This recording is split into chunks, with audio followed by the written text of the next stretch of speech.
दोस्तों नमस्कार।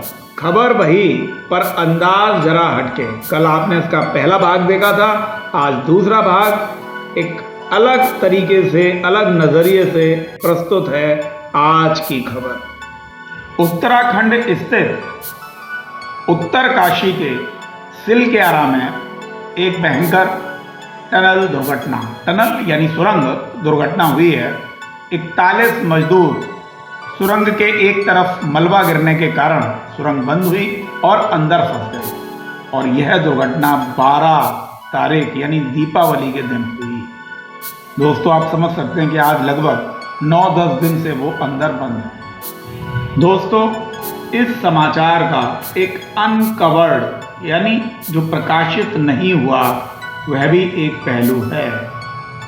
वास्तविकता में ये सुरंग जिस जगह बन रही है वहाँ पर एक मंदिर था और गांव वाले वहाँ पर लगभग नित्य प्रतिदिन पूजा करने आते थे, परंतु जैसा कि विकास के कार्यों में होता है मंदिर को स्थानांतरित किया जाता है, पर यहाँ पर ऐसा नहीं हुआ।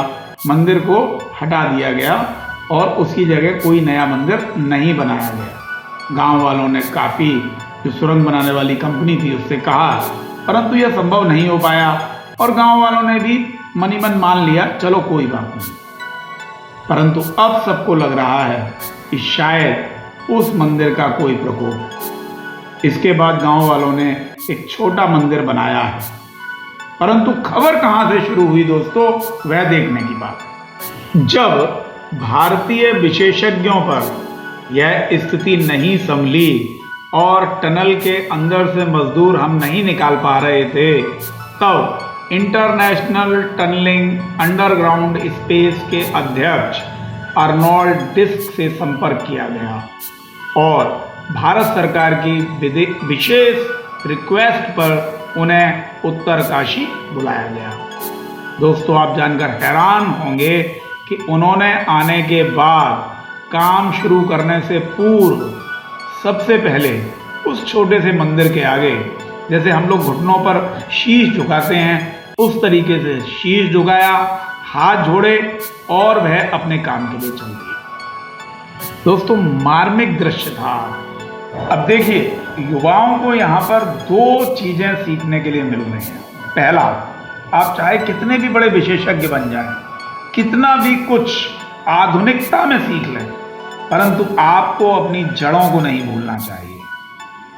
हम एक बार केदारनाथ में धारा देवी का मंदिर तोड़कर देख चुके हैं। विकास करना बिल्कुल करना है, परंतु देखना होगा कि जो विकास के पहिए हैं वो आपकी सनातनीय परंपरा से होकर ना गुजर जाए। अब बात करते हैं अर्नोल्ड डिस्क की। देखिए अर्नोल्ड डिस्क को समझिए, वो एक वैज्ञानिक हैं और अपने क्षेत्र के विशेषज्ञ हैं। ऑस्ट्रेलिया के रहने वाले हैं और इस कला में वो विश्व के सबसे पारंगत व्यक्ति हैं। उनका अपना एक धर्म है, परंतु जब वो भारत आते हैं एक छोटा सा मंदिर देखते हैं, वो उसी प्रकार जैसे और लोगों ने वहां पर माथा टेका उसी प्रकार माथा टेकते हैं। हमको ऐसे अर्नोल्ड डिस्क जैसे लोगों को इस दुनिया में और पैदा करना पड़ेगा, उनको अपने अंदर उतारना पड़ेगा। दोस्तों केवल खुद में ही श्रेष्ठता देखना अच्छी बात है, और याद रखिए यदि आप स्वयं को श्रेष्ठ बताते रहेंगे तो दूसरा भी स्वयं को श्रेष्ठ बता रहा है और यह श्रेष्ठता युद्ध में बदल जाती है। चलिए इन दोनों बिंदुओं को समराइज करते हैं। पहला, विकास की गति तीव्र होनी चाहिए, परंतु उसमें धैर्य और धार्मिकता दोनों होनी चाहिए।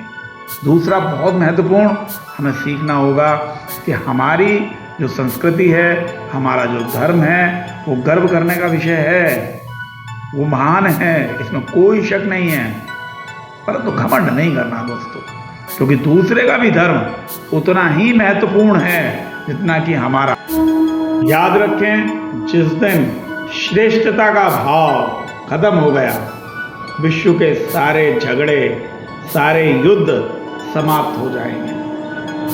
हमें राम और कृष्ण को अपनाना है। उन्होंने कभी घमंड नहीं किया। रावण को घमंड था, दुर्योधन को घमंड था, कंस को घमंड था, दोस्तों, खबर वही, अंदाज ज़रा हटके, बहुत संवेदनशील विषय था तब टनल का। मैं पूरे अपने चैनल की तरफ से उन पूरे जो मज़दूर भाई हमारे वहाँ पर अंदर हैं, मैं उनको नमन करता हूँ कि वो कितने बहादुरी के साथ उस काम को कर रहे थे, और भगवान से प्रार्थना भी करता हूँ कि वो बिल्कुल सकुशल वहाँ से बाहर निकलें। असली विकास के अगर सारथी हैं तो वही भाई हैं, इसमें कोई शक नहीं, क्योंकि ये टनल हमारे कई मिनट बचा देगी विकास की यात्रा में।